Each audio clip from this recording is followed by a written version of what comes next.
ఈ వ్యక్తి క్రీస్తుపూర్వం దాదాపు 700 ఉన్నటువంటి సందర్భంలో ఈయన పేరు హిజ్కియా. అయితే ఈయనకి ఉన్నటువంటి రాజుగా ఉన్నటువంటి పదవి అయితే సునాయాసంగా వచ్చేసింది. ఎక్కడ వచ్చింది?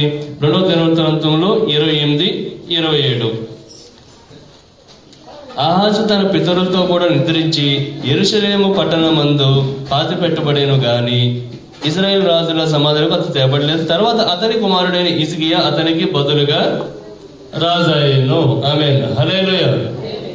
అంటే సహజంగా ఎలా ఉంటుందంటే వారసత్వం అనేటువంటి వేలో అక్కడ రాజు అనేది అయితే రావడం జరిగిపోయింది. ఇది మనకు తెలిసినటువంటి విషయం. అలాగే హిజ్కియాకి మనం ఎక్కువ ధ్యానించుకున్నటువంటి ఒక విషయం బాగా చెప్తూ ఉంటాం. బైబిల్లో కూడా బాగా అందరికి గుర్తున్నటువంటి ఒక విషయం ఏమిటది? ఆయనకి కష్టం వచ్చినప్పుడు ఏంటంటే బైబిల్ వర్స్ ఏంటది? వాక్యం ఒకటి బాగా గుర్తుంటుంది ఎంతలాంటి వాళ్ళకైనా సరే. కష్టం వచ్చినప్పుడు ప్రార్థించినప్పుడు దేవాది దేవుడు ఎలాంటి కష్టం అది? మరణము సంబంధించినటువంటి కష్టం వచ్చినప్పుడు దేవాదేవుని ప్రార్థించినప్పుడు ఆయనకి 15 ఏళ్ళ ఆయుష్ని దేవాదేవుడు పొడిగించారంట. ఇది వాస్తవంగా చెప్పాలంటే హిజ్కియా విషయంలో చాలా మంది మనము బైబిల్ చదువుతున్నప్పుడు బాగా గుర్తుంచుకున్నటువంటి ఒక వాక్యం. ఆయన విషయంలో ఇది ఒక మెరకిల్ జరిగింది అనేటువంటి ఒక సందర్భం. అలా అని చెప్పని హిజ్కియా రాజు అయిన తర్వాత అతని మీద దండెత్తేటువంటి వాళ్ళు శత్రువులు కానీ వాళ్ళు ఎవరు రాలేదని అనుకున్నారా? అలాంటిది లేదండి. దేవాదేవుడు ఇన్ని మెరకిల్స్ చేసినా దేవాది దేవుడు ఇంతగా ఈయన కావచ్చు, లేదంటే ఈయన పరిపాలిస్తున్నటువంటి సందర్భాలు చేసినప్పుడు కావచ్చు, ఖచ్చితంగా కష్టాలు వచ్చాయి, ఖచ్చితంగా ఇబ్బందులు వచ్చాయి, ఖచ్చితంగా అతనికి బాధలు వచ్చాయి. అయితే కొన్ని సందర్భాల్లో ఏమంటే బాధలు వచ్చిన కొంతమంది ఏం చేస్తుంటారు తెలుసండి? ఆ బాధనే మైండ్లో పెట్టుకుంటారు, బాధనే మైండ్లో పెట్టుకుంటూ ఉంటారు. కానీ హిజ్కియా ఉన్నటువంటి తన మంచి విషయం ఏంటో తెలుసండి? ఏదైతే సమయం ఉందో, సందర్భం ఉందో, అతను ఏదైతే బాధ ఉందో, లేదంటే అవతల వాళ్ళు ఒకవేళ వచ్చి ఆక్రమించేస్తారు అనేటువంటి ఒక భయం సంబంధించింది ఏదైతే ఉందో, ఇతను ఏ తప్పు చేయకపోయినా, లేదంటే ఇతను ఏ విధంగా కూడా అవతల వాళ్ళు ఇబ్బంది పెట్టాలనేటువంటి మనసు లేకపోయినా సరే అవతల వాళ్ళు దండయాత్ర చేసినటువంటి ప్రయత్నాలు మొదలు పెట్టినప్పుడు మొట్టమొదటిగా అండి దేవాది దేవునికి ప్రార్థించాడు. బాగానే ఉంది బ్రదర్, మీరు బాగా చెప్తున్నారంటే మీరు మరి బైబిల్ పట్టున్నారు కాబట్టి దేవాదేవుని ప్రార్థన చేయమని చెప్పంటున్నారు. మాకున్న కష్టం మీకేం తెలుసు అంటే, మాకున్న బాధ మీకేం తెలుసు, మా మీద ఉన్నటువంటి పాగపెట్టినటువంటి వాళ్ళ సంగతి మీకేం తెలుసు అండి? లేదంటే మేము ఎంతో కొంత నాశనం అయిపోతే చూడాలనుకున్న వాళ్ళు ఎంతో మంది ఉన్నారు, మా బంధువుల్లోనే ఉన్నారు, మా ఇంటిలోనే ఉన్నారు, లేదా మా పక్కింట్లోనే ఉన్నారు, అవతలు ఉన్నారు అని చెప్తూ ఉంటారు. సరేనమ్మా, అంతా బాగానే ఉంది. ఒక విషయం అడుగుతున్నాను. ఆ కష్టం ఏదైతే ఉందో బ్రెయిన్లో పెట్టుకొని చూస్తూ ఉంటాం కొంతమంది అండి. అది ఎలాంటిదో తెలుసండి? ఒక పాయిజన్ లాంటి. ఎలాంటి పాయిజన్? ఒక విషయం ఎలాంటిదో తెలుసండి? ఆ విషయం ఎలాంటి విషయం అంటే, అవతల వాళ్ళు మనం చెడు చేస్తున్నారు కానీ చెప్పి నువ్వు కూడా పగ తీర్చుకోవాలి, నువ్వు కూడా కక్ష తీర్చుకోవాలి, నువ్వు కూడా అదే రూట్లో వెళ్ళాలి, ఏదో విధంగా చేయాలనేటువంటి తాపత్రయంలో దాన్ని ఏం చేస్తావు తెలుసా? అదే విషయాన్ని నువ్వు కూడా మెయింటైన్ చేస్తున్నావు, నువ్వు కూడా నీ శరీరంలో మెయింటైన్ చేస్తున్నావు. ఇక్కడ ఒక విషయం అడుగుతాను. విషం పుచ్చుకున్న వ్యక్తి చనిపోతాడా, లేదంటే అవతల వ్యక్తి చనిపోతాడా? ఎవరి కష్టం ఎక్కువ? అసలు ఎవరికి కష్టం అండి? ఎక్కువ కూడా కాదు, అసలు ఎవరికి కష్టం? విషం ఎవరైతే ఉంచుకుని ఉన్నారో, లేదంటే శరీరంలో లేదంటే విషం ఎవరైతే పుచ్చుకుని ఉన్నారో వెంటనే వాళ్ళకే కదా కష్టం. అవతల వ్యక్తికి ఏ ఇబ్బంది ఉండదు. ఇదొక పాయిజన్. అదొక పాయిజన్ ఏదైతే ఉందో అది అవతల వ్యక్తికి ఎటువంటి ఇబ్బంది ఉండదు. కానీ అదే పాయిజన్ నువ్వు కానీ మైండ్లో కానీ, లేదంటే నీ యొక్క శరీరంలో కానీ మనసులో కానీ పెట్టుకొని అదే ఆలోచనలు పెట్టుకున్నట్లయితే ఖచ్చితంగా నీ మనసుని కుదిపేస్తుంది, నీ శరీరాన్ని కుదిపేస్తుంది.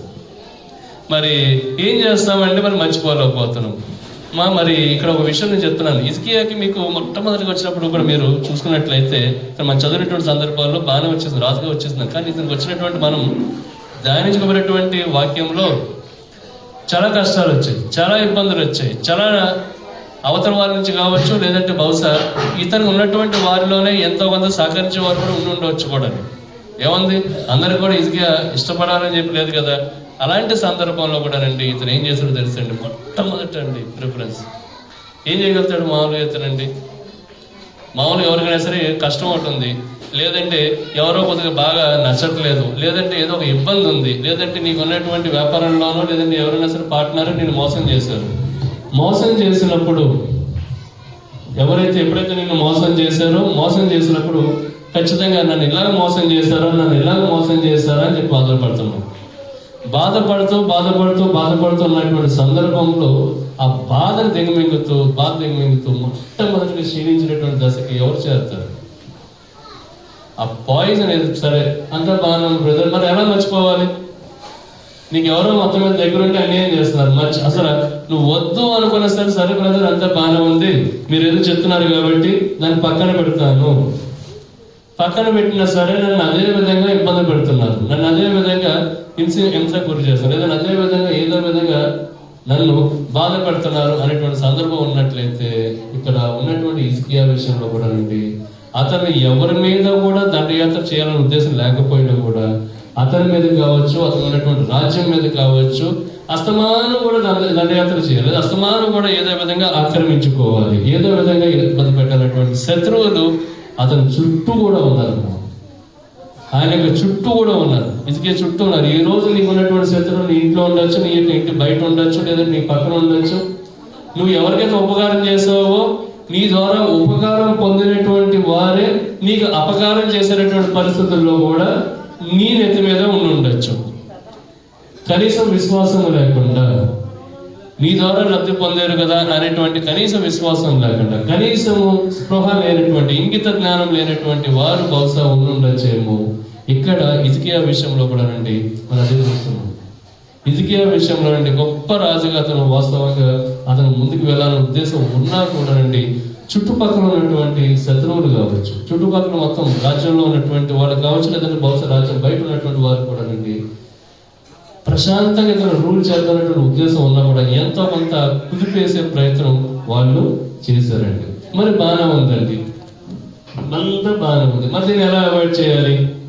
మొట్టమొదటిదండి రూల్ నెంబర్ 1, మనకి ఒక కోతి కానీ బాగా ఇష్టం లేదనుకోండి, ఆ కోతే ఇంటి మీదకి వస్తుంది. లేదంటే ఒకటి ఏదైనా సరే ఉన్నట్లయితే దాన్ని మర్చిపోవాలనుకుని చెప్పని మా ఇంట్లో పెట్టిన ఏ శ్రతమే జయం అనుకుంటూ ఉన్నారు. అంతా బాగా దాని ఉద్దేశం ఏంటి? ఆ సందర్భంలో ఆ ఏదైతే కోతి ఉందో కోతిని కాస్త తప్పించుకొని మీరు అక్కడ రిలాక్స్ అయితే మాత్రమే అవ్వగలుగుతారు తప్ప ఆ కోతి రావడం అవుతుందా? ఆ సందర్భంలో కోతి అయితే వస్తుంది కదా, కోతి వచ్చినటువంటి క్రమం నుంచి నీకు నువ్వు కొంతవరకు రక్షణ అన్నది, లేదంటే నీకు నువ్వు అవాయిడ్ చేయగలుగుతాను, నా దృష్టిని అవాయిడ్ చేసి నీకు నువ్వు ప్రశాంతత అనేది పొందించుకోవడం అనేది చేయగలుగుతావు తప్ప అది నుంచి ముందు తీసుకెళ్ళిపోతున్నావు. ఇలాంటి ఆలోచనలు బహుశా నిన్ను ఇబ్బంది పెట్టినటువంటి ఆలోచన నీ మనసులోనే తిరుగుతున్నాయా? నిన్ను గాయపరిచినటువంటి ఆలోచనలు కానీ, నిన్ను ఇబ్బంది పెడుతున్నటువంటి, లేదంటే నిన్ను ఏదైతే ఉన్నాయో నువ్వు ఎంత తప్పించుకోవాలని చెప్పి అనుకున్నా సరే, ఎంతగా అనుకున్నా సరే నీ మనసులో తిరుగుతూ ఉన్నాయా అని అనుకున్నట్లయితే ఒక విషయం చెప్తానమ్మా, గుర్తుపెట్టుకోండి. నీ మైండ్లోనే తిరుగుతున్నాయి, నీ మనసులోనే తిరుగుతున్నాయి అనుకున్నట్లయితే హిజ్కియా విషయంలో చావు సంబంధించినటువంటి విషయం ముందుకు వచ్చేసింది. మరి అతను ఏం చేయాలి? మనలో ఎవరైనా సరే 100 ఏళ్ళు హ్యాపీగా బతికేశారు, 150 ఏళ్ళు బాగా బతికేశారు. 150 ఏళ్ళు బతికేసిన తర్వాత దేవదేవుడు చెప్పాడు, ఏం చెప్పాడు? నువ్వు ఒక రోజులో చనిపోబోతున్నావు అని చెప్పారు. 150 ఏళ్ళు బాగా బతికేసిన తర్వాత ఒకే ఒక రోజులో నువ్వు చనిపోబోతున్నావు అని చెప్పానంటే దేవదేవుడు చెప్పేశాడు. అప్పుడు నువ్వేం చేయాలనుకుంటున్నావు చెప్పండి? ఎవరు చెప్పగలుగుతారు? ఒక రోజే ఉంది ఆయుష్, ఒకే ఒక రోజు. ఏం చేయాలని ఆశ ఉంది? ఎవరైనా చెప్పగలుగుతారా? దేవదేవుడు 150 సంవత్సరాలు నేను చక్కగా ఉంచి తర్వాత 150 సంవత్సరాల తర్వాత నీకు ఒకే ఒక లేదా నీకు ఒకే ఒక రోజు నీకు ఆయుష్ ఉంది, ఈ రోజులో నువ్వు ఏం చేయాలనుకున్నా చేసేది అని చెప్పి నీకు దేవదేవుడు ఇచ్చేసాడు. హిజ్కియాకి ఎలా అయితే టైం వేలు వచ్చేసిందో ఆ హిజ్కియా నువ్వే అనుకోండి, నువ్వేం చేస్తావు? ఏమా ఏం చేస్తావు? 150 సంవత్సరాలు బాగానే బతికాను కదా, ఆ పర్వాలేదని అనుకుంటావు, లేదంటే ఏం చేస్తావు? ఆ ఒక్కరోజు ఇంపార్టెంట్ అండి. ఏదైతే లాస్ట్ డే మనం ఎలా అయితే ఉంటాము అనేటువంటి ఆలోచన నీ బుర్రలోకి వస్తుందో అదే ఒరిజినల్, అదే నువ్వు. అది తప్ప మిగతా అంతా నార్మల్ లేదు. ఆ ఒక్కరోజు చక్కగా దేవదేవుని సన్నిధానంలో గడుపుతాను అనేటువంటి ఆలోచనలో ముందుకెళ్తాను, అది ఒరిజినల్. ఆ ఒక్కరోజు కూడా చక్కగా వైన్ షాప్కి వెళ్ళి వైన్ షాప్లోనే గడుపుతాను, ఒకరోజే ఉంది కదా, లేదు చక్కగా ఎన్ని సిగరెట్లు 2 సిగరెట్లు తాగేస్తా చక్కగా రూమ్ డోర్ వేసుకుని ఉన్నాను అనుకున్నావు, అదే నీ ఒరిజినల్. నువ్వు ఏదైతే అనుకున్నావో, ఈ లాస్ట్ రోజు ఏదైతే అనుకున్నావో అదే నీ ఒరిజినల్. అయితే హిజ్కియా వచ్చినప్పటికీ ఏమైందో తెలుసా, అలాంటి మరణం సంబంధించినటువంటి విషయం వచ్చినప్పుడు అండి ఆయన ఏం చేస్తారో తెలుసా, అవకాశం కోసం ఎదురు చూస్తాడండి. వచ్చింది, ఆయన కూడా కట్ ఆఫ్ చేసే రోజు వచ్చింది. వచ్చినప్పుడు ఆయన ఏం చేస్తారో తెలుసా అండి, దేవా ఒక్కసారి నీ సన్నిధానంలో నేను ఎలా ఉన్నాను ఒక్కసారి జ్ఞాపకం చేసుకో. ఎలా ఉన్నా ఈ పాయిజన్ ని లేదంటే ఏదైతే బాధ కలిగిన విషయాన్ని మైండ్ లో పెట్టుకొని కుమ్ములు పోయి కుసించిపోయాడా, లేదంటే దేవుని యొక్క సన్నిధానంలో ఉండి దేవునికి మొరపెట్టుకున్నాడా? నీకు నువ్వే మైండ్ లో పెట్టుకొని కుమ్ములు పోయి కుసించిపోతే అవతల వ్యక్తి ఎవరైతే ఉన్నాడో వాడు కానీ ఆమె కానీ చక్కగా బాగానే ఉంటది. మధ్యలో నీ యొక్క శాపనార్థాలు కానీ ఇంకోటి కానీ నా ఉసురు తీసుకున్నప్పుడు ఎంతకాలం బతుకుతుంది? కొంతమంది ఉంటారండి, ఎంతకాలం బతుకుతుంది? ఎప్పుడో 10 ఏళ్ళు 20 ఏళ్ళ తర్వాత అవించాను కాదు, దెబ్బ తగిలింది అనుకోండి, ఇలా అనబెడతారు తెలుసండి. అది ఎప్పుడు 20 సంవత్సరాల క్రితం నాకు అన్యాయం చేసింది కదా, ఇప్పుడు తగిలింది. ఏంటమ్మా 20 సంవత్సరాల క్రితం వీడికి ఏదో అన్యాయం చేసినట్టే నాకు ఏదో అన్యాయం చేసినట్ట ఇప్పుడు కాలేజీ దెబ్బ తగిలిందంట. ఏంటంటే అది ఏంటి అసలు? అందుకనేనండి హిజ్కియా విషయంలో అతను ఏం చేశాడో తెలుసు, అతను ఉన్నటువంటి బాధ ఏదైతే ఉందో ఫస్ట్ ఆఫ్ ఆల్ పక్కన పెట్టి స్టెప్ ఏం చేశాడో తెలుసండి, నెక్స్ట్ స్టెప్ దేవునికి మొరపెట్టాడు. ఆ మొరపెట్టినప్పుడు కానీ మొరపెట్టిన సందర్భంలో కానీ అతనికి మరణం సంబంధించినటువంటి విషయం ఏదైతే ఉందో అది పోయిందమ్మా. వాస్తవంగా మనసు నుంచి ఖచ్చితంగా పోయి ఉండదు. అలాగే అతని మీద ఉన్నటువంటి ఏదైతే కొంత సమయంలో అతను చనిపోతాడో అది కూడా పోయి ఉండదు. కానీ అది స్టెప్ ఫార్వర్డ్ అయ్యాడు. కొంతమంది ఏం చేస్తుంటారు తెలుసండి, హిజ్కియా వాళ్ళే స్టెప్ ఫార్వర్డ్ కాకుండా ఆ కసి కానీ పగ కానీ కక్ష కానీ వాళ్ళ మైండ్ లో కానీ పెట్టుకోవడం ద్వారా, అక్కడే ఇరుక్కుపోవడం ద్వారా, అక్కడే ఉండటం ద్వారా ఏం చేస్తున్నారు తెలుసండి, జీవితాన్ని ఏం చేస్తారండి, ఆల్రెడీ కింద అడిపినటువంటి జీవితాన్ని మరింతగా పాతాళంలోకి మరింతగా కిందకి ఏమండి పడిపోతున్నారండి. ఈ మధ్యన ఒక బ్రదర్, ఆ పేరు చెప్పండి కదండి, పేరు చెప్పి అవతల వ్యక్తి తప్పు చేయాలన్న ఉద్దేశం కాదు, ఎక్కడికో బయట ఫారెన్ కంట్రీకి వెళ్ళాలని చెప్పి తాపత్రయపడ్డాడు, డబ్బులు కట్టాడు, పోయింది. మరలా డబ్బులు కట్టాడు, ఏజెంట్ పోయింది. మరలా డబ్బులు కట్టాడు, మొదలట్లే. ఎలా అయినా సరే బయట ఫారెన్ కంట్రీకి వెళ్ళాలి, ఎలా అయినా సరే వెళ్ళి కాస్త స్థిరపడాలి, ఇంటికి 4 రూపాయలు సంపాదించగలగాలి అనేటువంటి తాపత్రయం, మంచి తాపత్రయం. కానీ ఏదో తెలుసండి, ఆ 3 ట్రిప్ ఎవరైతే ఉందో ఎక్కడికో బయటికి వెళ్ళిపోతుందని చెప్పి ఎక్కడో బొంబాయి ఎక్కడికో వెళ్ళి కూర్చున్నాడండి. ఫ్లైట్ అన్నారట ఏజెంట్, నెక్స్ట్ డే ఫ్లైట్ అంటే సరే వెయిటింగ్, ఫ్లైట్ ఎక్కడ, ఫ్లైట్ టికెట్ అవ్వలేదు. మళ్ళీ నెక్స్ట్ డే ఫ్లైట్, వారం రోజులు అయిపోయింది, 10 రోజులు అయిపోయింది. తీసుకొచ్చిన డబ్బులు అంతా అయిపోయిందంటండి. అక్కడి నుంచి మనకి ఫోన్లు, డబ్బులు అయిపోయి ఏజెంట్ ఏమని ఫోన్ చేశారు, అతను ఏదో వేళ అంటాడు, రేపు అంటాడు, ఎల్లుండి అంటాడు ఫ్లైట్ అని చెప్పారు. అలా దాదాపు కండి 15 రోజులు అయిపోయిందండి. 15 రోజులు అయిపోతే సగం తిని సగం తినక ఏం చేస్తారు, ఇంట్లో అనుకోండి కనీసం కోట బియ్యమని ఉంటుంది, కనీసం ఇంట్లో అనుకోండి ఏదో విధంగా అడ్జస్ట్మెంట్ అని అవుతారు. లేదు పక్కింటికి వెళ్ళినా ఎదురింటి వెళ్ళినా కొద్దిగా ఏదో లేదంటే మనలాంటి ఎవరైనా కాస్త మందులో కొద్ది బియ్యం కావాలా, కోట బియ్యం అదన మనం ఇవ్వగలుగుతాం. దేనికి? కడుపు నింపడం కోసం. ఆ వ్యక్తి చెప్పినటువంటి మాట ఏంటో తెలుసండి, చాలా బాధాకరమైనటువంటి వ్యవహారం. జైలు జీవితం ఉంటుంది చూడండి, అంతగా అతను చెప్పినట్టు వ్యవహారం ఎక్కడో పేపర్లో చదివితే జైలు జీవితాలు అని చెప్పి అంతగానే ఈయన దిశగా అంతగా ఘోరంగా బాధపడిన సందర్భం అని చెప్పారు. సరే 4 రోజులు అయిపోయిన తర్వాత వస్తాడు, ఇంకా ఏజెంట్ పంపించలేదు. ఇప్పుడు అతను ఉన్నటువంటి మైండ్లో ఉన్నటువంటి ఆలోచన ఏంటంటే, నాకు కొన్ని లక్షల రూపాయలు ఏజెంట్ తీసుకున్నాడు, వాడు అంతే ఏంటో తెలుస్తానని చెప్పాను. ఎందుకని? నా కష్టార్జితం, నేను అప్పుల పాలు అయిపోయాను, నన్ను పాడు చేసాడు, ఇప్పుడు చెప్పాలి. దీనికి ఏం చేయాలి? దీనికి సమాధానం ఏంటి చెప్పండి? అర్జెంటుగా వెళ్ళిపోయి ఏజెంట్ మొత్తం మీద పట్టుకొని డబ్బు ఇస్తావా ఇవ్వా అని చెప్పి చెప్పడం కరెక్టా? అలా వెళ్ళకపోతే పారిపోతాడు. నా సొంత ఇల్లు లేదని సొంత ఇల్లు ఉందంట అని చెప్పారు అంటాడు. ఇప్పుడు ఏం చేయాలి? ఈయనకి ఇవ్వాల్సినటువంటి సలహా ఏంటి? ఇతను ఆల్రెడీ డిప్రెషన్ లో ఉన్నాడు, ఇతను ఆల్రెడీ బాధలో ఉన్నాడు. ఆ బాధలో ఉన్నటువంటి సందర్భంలో అక్కడికి వెళ్ళిపోయి ఏజెంట్ ఎలా పట్టుకునే సరే చేసుకున్నాడు. పక్కన బంధువులకి రాని వ్యక్తి అంటే మందులకు వచ్చినటువంటి వ్యక్తి, చక్కగా స్థిరపరమైనటువంటి వ్యక్తి అంటే ఏదో చిన్న వ్యాపారం చేసుకుంటూ బాగానే ఉంది. ఇక్కడ చేసుకుంటున్న వ్యాపారం కన్నా వ్యాపారాన్ని అలా పక్కన పెట్టి ఎవరో ఒక వ్యక్తి ఉండవు అలా కూర్చోమని చెప్పి అతను వెళ్ళాడు. ఇప్పుడు చేయాల్సిన సందర్భం ఏంటి?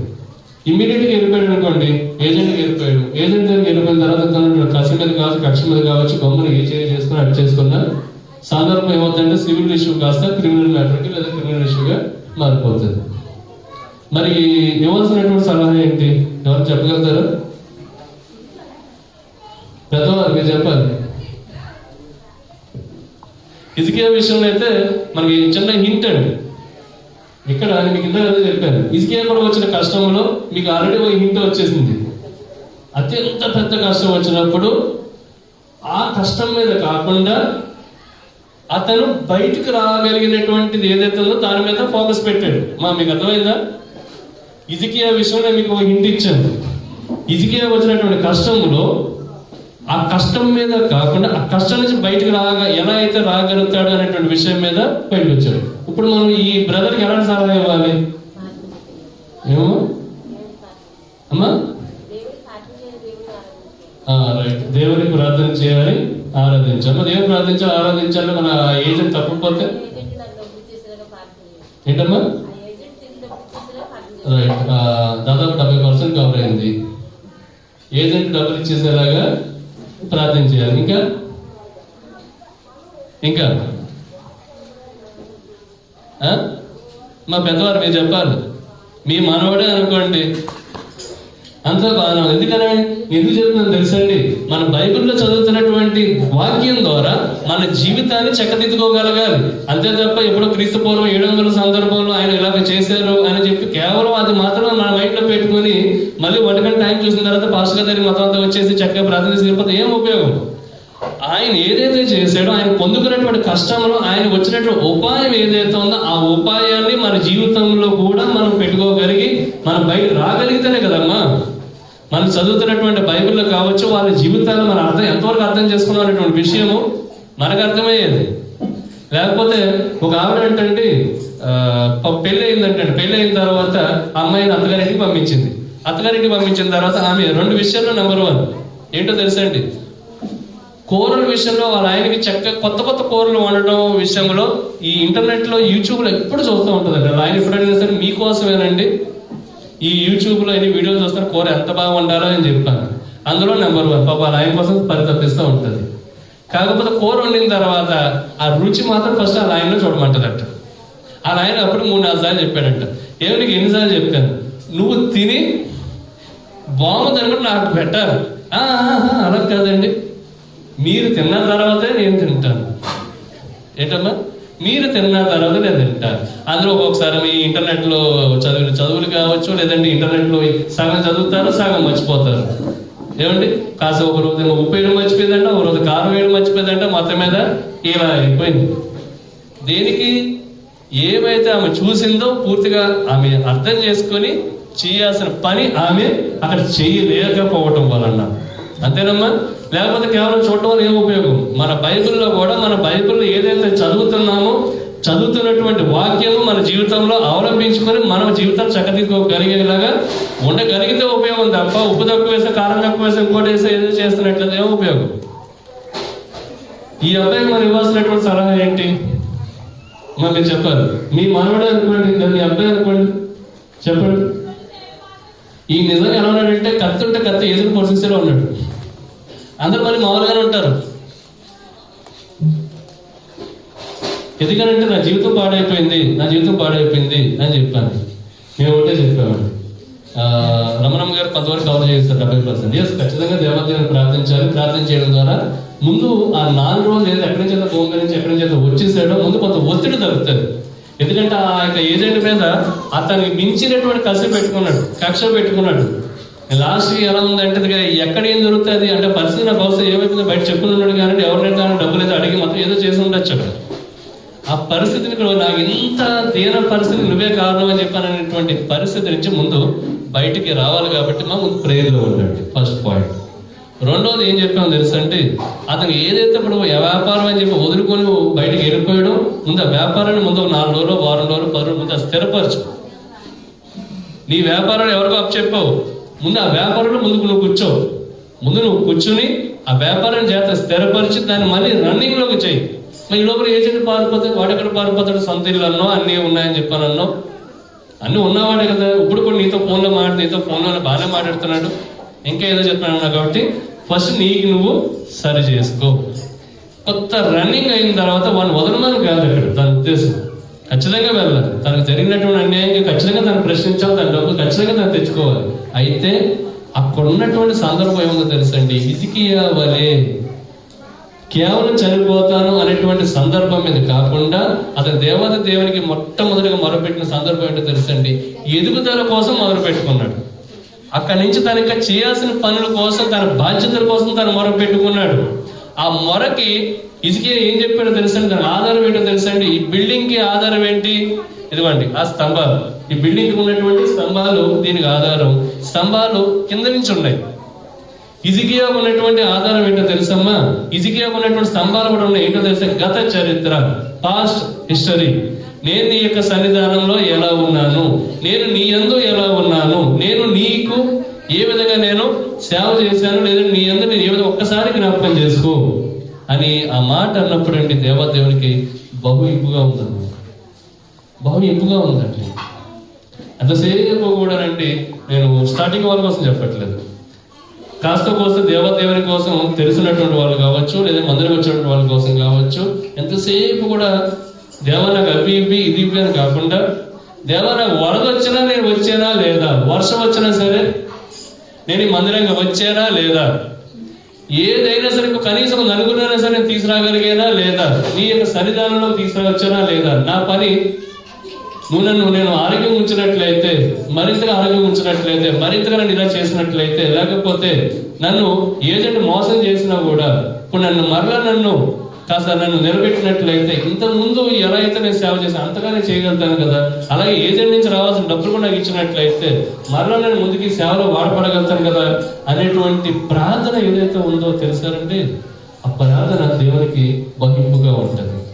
అదే సందర్భంలో అబ్బాయి ఆ గైడెన్స్ కాకుండా భూమి మీద రావడం డైరెక్ట్ గా ఏజెంట్ దగ్గరికి వెళ్ళిపోవంటే కొరడు మన చెప్పకుండా వెళ్ళిపోయేలాగా ఉన్నాడు.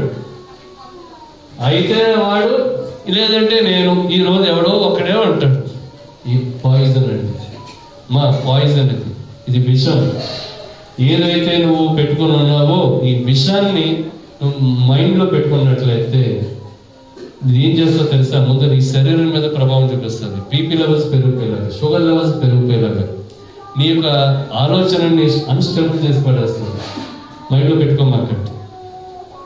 అవతల వ్యక్తి వాళ్ళ గేమ్ ఏం ఆడతారు తెలుసా? మైండ్ గేమ్ ఆడుతున్నాడు అనుకోండి, నిన్ను ఏదో విధంగా ఇబ్బంది పెట్టాలని సైతాన్ గాడు హిజ్కియా విషయంలో కూడా ఒక మైండ్ గేమ్ ఆడి ఉండొచ్చు. అయితే హిజ్కియా ఆ స్టెబిలిటీ తప్పలేదమ్మా. హిజ్కియా తనకున్నటువంటి తనకు ఏదైతే తను ఉండాలో ఆ లక్షణాల నుంచి బయటపడలేదు, బయటకు వచ్చేలేదు. తనకు ఉన్నటువంటి లక్షణం ఏదైందో తెలుసండి, దేవుని సన్నిధానం ముందు ఉండి ప్రార్థన చేయటం, నమ్మకంతో ప్రార్థన చేయటం, అలాగే తను ఇంతకుముందు గతంలో ఎలా గడిపాడో అనేటువంటి విషయం మీద దేవునికి వివరించి చెప్పడం. కన్నీళ్లు ప్రార్థన చేస్తున్నారండి అని అంటారండి. ఓకే, ఎవరు కాదనమ్మా. దాంతోపాటు నేను నీ యొక్క సన్నిధానంలో ఎంతమందిని నేను నడిపించాను ఒక్కసారి జ్ఞాపకం చేసుకుంటే, నీకు ఇష్టమైనది ఏంటి? సువార్త చేయటం. నీకు ఇష్టమైనటువంటి సువార్త చేయటంలో నేను వాడబడగలుగుతున్నానా లేదా, నేను జెన్యూన్ గా నేను చేయగలుగుతున్నానా లేదా, నేను చేయగలుగుతున్నానంటే నాకు నువ్వు సహకరించు. నేను ఈ యొక్క సువార్త నేను వాడబడగలుగుతున్నాను అన్నప్పుడు నా పరిస్థితి మరింతగా బాగుంటేనే కదా మరింతగా సువార్త చేయగలుగుతాను. ఈ చెట్లు కానీ కొమ్మలు కానీ అవి సువార్త చేయలేవు కదా, నేను కదా చేయగలిగేది అనేటువంటి విషయము నువ్వు వివరించి చెప్పగలగాలి. అంత వివరించేది ఎక్కడ ఉందండి? అసలు ఆయన ఏమండి దేవదేవుని ఆయన కిరాణా సైట్ గా ఊహించుకుంటారు, కాసేపు ఆయన ఒక బిల్డర్ గా ఊహించుకుంటారు, కిరాణా సైట్ గా ఊహించుకుని ఇంట్లో వస్తువులు ఎన్ని కూడా కావాలి, ఆహారం కావాలి. కాసేపు ఆయన ఒక బిల్డర్ గా లేదా ఆయన ఒక తాపీ మేస్త్రి ఊహించుకుంటారా, ఇంటి బాగా కట్టిదేవా, లేదా నాకు ఇల్లు ఇచ్చేదేవా, ఎంతసేపు ఇదేనండి. ఇది ఒక విషయం చెప్తున్నానండి, అర్థం చేసుకోండి. దేవునికి సన్నిధానంలో ఇవి అడగటం ఏమాత్రం తప్పు కాదు. మనకు ఉండాల్సిన ఆహారం కానీ, బట్టలు కానీ, పిల్లల భవిష్యత్తు కానీ, మన భవిష్యత్తు కానీ, మన కుటుంబాల కోసం కానీ, వీటి కోసం కానీ ఏ మాత్రం తప్పు కాదు. దేవదేవుడు కోరుకుంటున్నది కూడా అదే. అయితే దానికి మన యొక్క ప్రార్థనలో ఉన్నటువంటి ఆత్మీయతకు, లేకపోతే కేవలం వాడబడగలిగినటువంటి వాటికి మన సంతోషానికి లింక్ పెట్టుకొని మీరు అడుగుతున్నారు చూశారు, అది తప్పు. ఉదాహరణకి నాకు బండి కావాలి అంటే ఇక్కడ చాలా మంది ఏం చేస్తున్నారు తెలుసా అంటే తమకు ఉన్నటువంటి సంతోషాన్ని ఒక వాడబడగలిగినటువంటి వస్తువుకు మాత్రమే లింకప్ చేసుకుంటున్నారు. అంటే ఏంటి? బండి ఉంటే సంతోషం, బండి ఉంటే బండి కానీ ఒకరు ఇచ్చేస్తే కనుక, దేవదేవుడు ఇచ్చేస్తే కనుక అది సంతోషం. ఇక్కడ దేవదేవుడు ఏమంటాడు తెలుసండి, వాడబడగలిగినటువంటి వాటికి, వినియోగించగలిగినటువంటి వాటి మీద మీ యొక్క ప్రేమ ఉన్నట్లయితే రేపు ఎప్పుడైనా సరే అది పోతాయి. పోయినప్పుడు అప్పుడు దేవదేవుని మీద ఉన్నటువంటి ఏదైతే ప్రేమ ఉందో అది తగ్గిపోవాలా? దేవదేవుడు ఆయన ఏమనుకున్నాడు తెలుసండి, అమ్మా నీకు ఉన్నటువంటి సంతోషం నీకు ఉన్నటువంటి బిల్డింగ్ మీద కాదు, హ్యాపీనెస్ అన్నది, సంతోషం అన్నది, లేదా దేవదేవుని సన్నిధానం ఉన్నది నువ్వు సెలెక్ట్ చేసుకున్న దాని మీద ఆధారపడి ఉంటుంది. నువ్వేం చేస్తావు తెలుసా, మందిరానికి వచ్చి ఇక్కడికి వచ్చి నువ్వేం చేస్తావు తెలుసా, దేవా నాకు ఈ పలానా బిల్డింగ్ ఇస్తేనే నీ యొక్క నువ్వు నాకు నిజమైన దేవుడు అని చెప్పి నువ్వు సెలెక్ట్ చేసుకుంటున్నావు. నీ సెలక్షన్ అది, నీకు నువ్వే చేస్తున్నావు కాగితం మీద రాసి ఇది అని చెప్పాలి. ఇది సమస్య అని చెప్పి సమస్య తెచ్చుకోవాలని దేవదేవుడికి తెలుసు. కానీ ఇక్కడ నువ్వు ఏం చేస్తావు తెలుసా, అది తప్పు కాదు. కానీ నీ తప్పేంటో తెలుసండి, ఆ బండి ఇస్తేనే నా సంతోషం దాని మీద ఆధారపడి ఉందని చెప్పి అనుకున్నావు చూసావు, అది తప్పు. కేవలం ఇల్లు ఇస్తేనే నా యొక్క సంతోషం ఇంటి మీద ఆధారపడి ఉంది అని అనుకున్న చూడు, అది తప్పు. నువ్వు సంతోషం అనేది ఏంటో ఎక్కడుందో తెలుసమ్మా, నువ్వు సెలక్షన్ చేసే దాంట్లో ఉంది. నువ్వు ఏదైతే నువ్వు అనుకున్నావో నీ కేవలం నీ కన్ను దృష్టి దాని మీద నువ్వు పెట్టుకోవడం ద్వారా దాని మీద ఉండదు, నీ ఆపేక్షగా అంత కూడా అది ఉంది కాబట్టి దానివల్ల మాత్రమే నువ్వు సంతోషం అనుకున్నావు. అది కేవలం వినియోగించగలిగింది మాత్రమే, అది కేవలం వాడబడగలిగింది మాత్రమే. వాడబడగలిగింది ఎప్పుడైనా సరే వాడబడిగిందే తప్ప అది ప్రేమించదగినటువంటిది ఏమాత్రం కాదు. వస్తువులను వాడాలి, మనుషులను ప్రేమించాలి. కానీ ఇప్పుడు జరుగుతుంది ఏంటండి, ఉల్టా. మనుషులనేమో వాడుతున్నారు, వస్తువులనేమో ఏంటమ్మా ప్రేమిస్తున్నారు. బంగారాన్ని ప్రేమిస్తున్నారు, వెండిని ప్రేమిస్తున్నారు, లేదంటే ఆ బడిని ప్రేమిస్తున్నారు, ఇల్లుని ప్రేమిస్తున్నారు, ఇంకేదో వగేరా. మనుషులు మాత్రం అవసరానికి కొద్ది మాత్రమే వాడుకుంటున్నారు. అందుకనేనండి ఇక్కడ బైబిల్ ఒకే ఒక విషయం చాలా క్లారిటీగా చెప్తుందండి, నీ యొక్క సంతోషం ఏదైతే ఉందో వాడబడేటువంటి ఐటమ్స్ మీద పెట్టుకోమాకండి. అది నీది తప్పు. నువ్వు చేస్తున్నటువంటి తప్పుకి దేవదేవుని ఏ విధంగా అనుకోగలుగుతావు? నువ్వు ముందే అనుకో, ఇది వాడబడే వస్తువు మీద నా సంతోషం ఉండటం ఏంటి, వాడబడుతున్నటువంటి వస్తువు మీద, బంగారం మీద కానీ ఇంటి మీద కానీ అది ఉంటేనే నా సంతోషం అన్నావంటే నీకు ఖచ్చితంగా ఎంతో కొంత మానసిక లోపం కానీ, లేదంటే ఇంట్లో వాళ్ళు కావచ్చు, వాళ్ళు ఉన్నటువంటి లోపాలు బట్టి నువ్వు అలవరుచుకున్నటువంటి తత్వం ఖచ్చితంగా అయి ఉంటుంది. అందుకని బైబిల్ ఒకే ఒక మాట చెప్తుందండి, మొట్టమొదటిగా దేవాది దేవుని యందు ఆపేక్ష కలిగి ఉండుడి. ఎవరి మీదమ్మా? దేవాది దేవుని యందు ఆపేక్ష కలిగి ఉండాలి. అలాగే హెబ్రీయులు 13వ అధ్యాయం 16వ వచనం, హెబ్రీయులకు 13వ అధ్యాయం 16వ వచనం, ఉపకారమును ధర్మమును చేయ మరిచిపోకూడి అట్టి యాగములు దేవునికి ఇష్టమైనవి. ఈ విషయంలో మన స్పష్టత కలిగి ఉండాలి. ఎవరికైనా మనం ఉపకారం చేయగలిగిన పొజిషన్ కలిగి ఉండి మనం ఇబ్బంది పడగలి మనం చేయగలిగినటువంటి పొజిషన్ ఉన్నట్లు ఇవి చేసి ముందుకెళ్ళాలి. హిజ్కియా విషయంలో ఏం జరిగిందో తెలుసమ్మా, ఇదే జరిగిందండి. ఏం జరిగిందో తెలుసండి, అతను చేసినటువంటి పనులు ఏదైతే ఉందో ఆ పనులనే దేవాది దేవుని దృష్టికి తీసుకువచ్చి పెట్టాడు ఆయన. మనం ఎంతమంది అమ్మా మనం పెట్టగలుగుతాం? ఈ రోజు నీకు ఒక కష్టం వచ్చినప్పుడు, ఇంకో రోజు ఇంకో కష్టం వచ్చినప్పుడు, ఎక్కడైనా ఏరియా వైజ్ వాలంటీర్స్ మనం అందరం ఉన్నారనుకోండి, ఏమైనా సమయం వచ్చిందనుకోండి, ఏం చేస్తామండి, వాళ్ళ మీద ఒత్తిడి మనం పెట్టేస్తాం. ఇప్పుడు కేవలం ఏరియా వైజ్ వాలంటీర్స్ వాళ్ళ మీద బాధ్యత, మన మీద బాధ్యత లేదా? మన పక్కింటి వాళ్ళు కానీ ఎదురింటి వాళ్ళు కానీ ఎవరైనా మనం అందరం రావట్లేదు అంటే మనకు తెలియదా? మనకు తెలుసు కదా.